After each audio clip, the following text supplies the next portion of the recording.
Thank you very much. Hello and a very warm welcome. You are inside Bollywood with Rohit Roy. दोस्तों, Hollywood की तरह अब बॉलीवुड के भी कई जाने माने फिल्म स्टार्स अल्कोहल या ड्रग अब्यूज के शिकार हो चुके हैं। लेकिन शराब तो एक ऐसी चीज है जो हर सेलिब्रेशन में, चाहे वो शादी हो, जन्मदिन हो या शादी की सालगिरह या फिर इंडियन क्रिकेट टीम की वर्ल्ड कप में जीत हो, हमेशा सेलिब्रेशन में ही इस्तेमाल की जाती है। I mean, whenever there is a victory of any sort, don't we all say, Come on, let's drink to that. Cheers. फिल्मों में भी अक्सर जीत या खुशी का माहौल दिखाने के लिए हम लोग पार्टियां दिखाते हैं जहां पे लोग खुल के शराब पीते हैं। लेकिन जब यही शराब 2 ग्लास से 4 ग्लास और 4 से 6 हो जाए तो ये सेलिब्रेशन ना रहकर एक आदत बन जाती है, एक बहुत ही बुरी आदत जो कभी कभी जानलेवा भी हो सकती है। और आज इसी मुद्दे पर डिस्कस करने के लिए हमने बुलाए हैं 2 बहुत ही इंटरेस्टिंग और बहुत ही वेल नोन फिल्म पर्सनालिटीज को।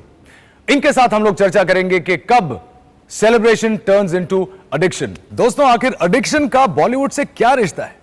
क्या हमारे सेलिब्रिटीज उतनी ही ज्यादा एडिक्टेड हैं जितना लोग समझते हैं, या फिर बॉलीवुड में भी उतना ही एडिक्शन है जितना समाज के दूसरे स्ट्रेसफुल प्रोफेशंस में होता है?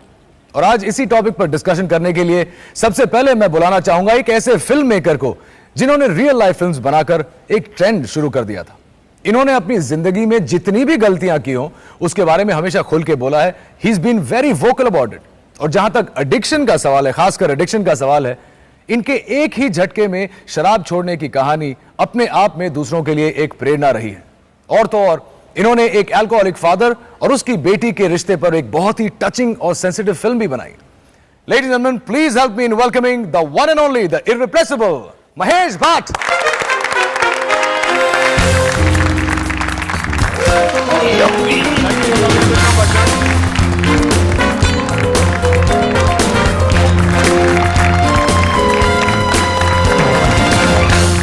जो लोग नहीं जानते उनको सबसे पहले तो मैं ये बता दूं कि भट्ट साहब मेरे गुरु भी हैं, मेरे मेंटोर भी हैं। मैंने अपने करियर की शुरुआत इनके साथ की है सीरियल स्वाभिमान में। याद है आपको सर भट्ट साहब? जी जी, वो सहमा हुआ डरा हुआ लड़का जिसके मुंह से लफ्ज ही नहीं निकलते थे और सबने कहा इसको निकाल, बाहर करो, ये कहाँ लेके आया उसको।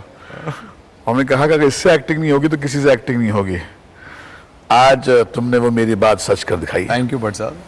तो ये तो मेरे शुरुआत की बात थी, लेकिन अच्छा, I want to tell you one thing. जब हम लोग ये शो प्लान कर रहे थे भट्ट साहब, because we are dealing with issues, it's not just a simple chat show. इसमें अलग अलग टॉपिक्स पे डिस्कशन होती है।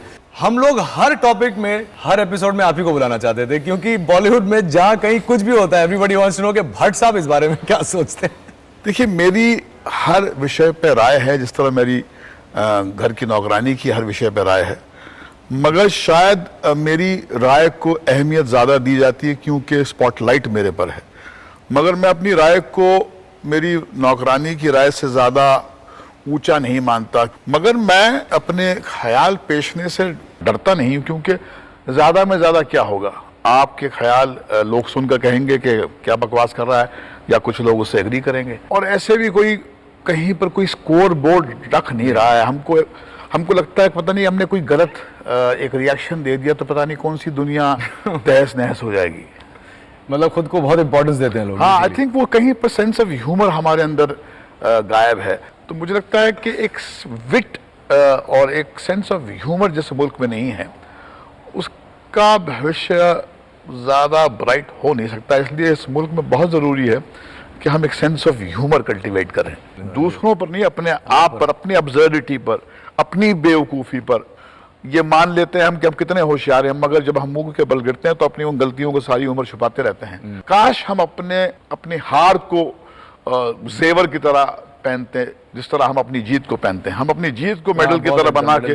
आज जो बात हम आपसे करने जा रहे हैं वो भी एक ऐसी बात पे चर्चा कर रहे हैं जिसके बारे में आप बहुत ही वोकल रहे हैं। It's addiction, it's how you got out of it, how you kick the habit. तो ये चर्चा जारी रहेगी, लेकिन एक छोटे से ब्रेक के बाद, सो स्टे विद अस।